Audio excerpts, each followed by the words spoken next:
Мінеки YouTube көрермендері, лезде бір пәсте картофельный фрейімізді жасап қойдық. Бір ары кетсе бір 10 минут уақытыңыз кетеді. Балалардың ең сүйіп жейтін тағамының бірі бұл. Түскі асқа балапандар жегісі келген екен. Картофельный фри. Соны тез арада жасайын деп тұрмын осы 4 картошкадан.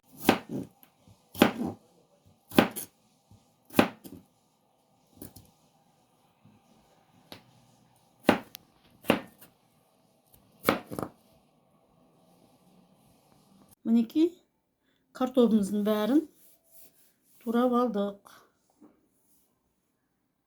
Мінеки картофелімізға бірінші тұзын,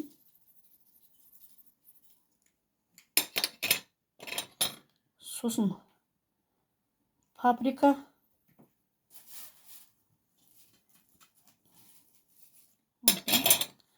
сосын қара бұрышымыз.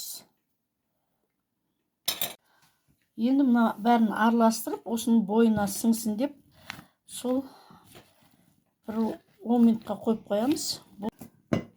Бұны былай бетін жауып, қатты сілкіп араластырсақ та болады осы.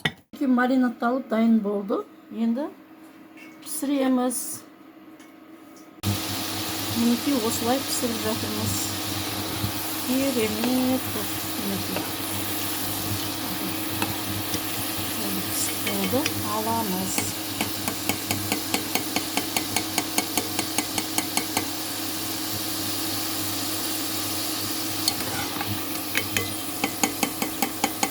Салфеткаға сразу қойып, майын сіңіріп алып жатырық.